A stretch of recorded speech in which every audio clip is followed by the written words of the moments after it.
while to that rock I'm clinging, for love is Lord of heaven and earth. How can I keep from singing? Consider the following. If we could shrink the Earth's population of over 6.5 billion people down to a single village consisting of 100 people, with all the existing ratios the same, it would look something like this. There would be 57 Asians, 8 Europeans, 21 Africans, and 14 people from the Western Hemisphere. There would be 52 women and 48 men. There would be 70 non-whites and 30 whites. There would be 70 non-Christians and 30 Christians. There would be 93 heterosexuals and 7 homosexuals. There would be no doctor, no nurse, no dentist, no hospital or clinic, no school or library. There would be no safe drinking water. There would be no common language. There would be no electrical power or paved roads. There would be 70 people unable to read or write. There would be 50 people suffering from malnutrition and related diseases. There would be 1 person near death and 1 person near birth. The entire food supply for the village would depend entirely on outside sources. Yet 6 people in the village would possess 59% of the entire world's wealth, and all 6 would be U.S. citizens. There would be 1 TV, 1 computer, and 1 college graduate. And the average person in the village would be a 13-year-old Chinese girl. Through all the tumult and the strife, I hear that music ringing. It sounds and echoes in my soul. How can I keep from singing? In times of crisis, 1 heart with courage is a majority. And it is from numberless diverse acts of courage and belief that human history is formed.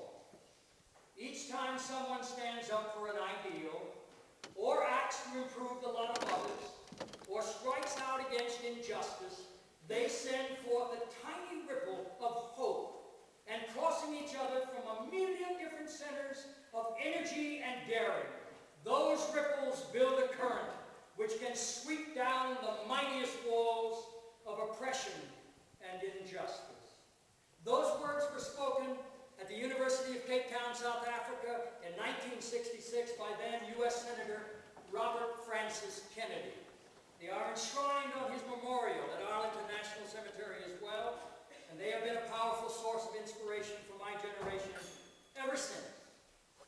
When tyrants tremble, sick with fear, and hear their death knell ringing, when friends rejoice both far and near, how can I keep from singing?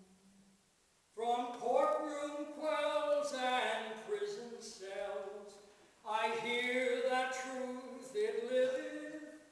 It sounds and echoes in my soul. Songs in the night it giveth. Whether or not we choose to acknowledge it, we are all responsible for each other and the world, which is exactly the way it is, because consciously or unconsciously we have made it so. And though none of us are responsible for the rules that govern the universe, we are all responsible for the rules that govern our own hearts. And we're all beneficiaries of those brave souls who have gone before us and assure us that the world is still a safe place despite our fears. And we are not asked to do great things. We are asked to do all things with great love. Such a remarkable thing is a rare, unbelievably rare thing in a culture of so many compromised values and so much cynicism, a culture that all too often knows the price of everything and the value of nothing. Yet there remains a very real and mysterious yearning deep within each and every human heart that compels us to journey outside of ourselves by descending deeper within. For some, this journey may be a natural progression. For some, it may be a sudden shift. For some, it may be the result of a near-death experience or a dead-end realization. For some, it may be less a journey than a pilgrimage. It does not matter how we define it or when it begins, but it is absolutely essential that it continue, because it is only here, at the center of our being, where we can come to know ourselves in deeply revealing ways that confirm our worth and define our purpose. It is here where we are made to confront our false self, our fears, and our loneliness. It is here where the ego befriends the truth, and we are free to visualize the very first small, conscious acts of personal heroism that bring rejection from the crowd and satisfaction from the heart. And it is here, deep within our hidden selves, where there is absolutely no room for it at all, that a higher power descends uninvited and unites the will of the Spirit to the work of the flesh. The poet W.H. Auden writes, "The arid bread in the soul of each woman and each man craves what it cannot have, not universal love, but to be loved alone."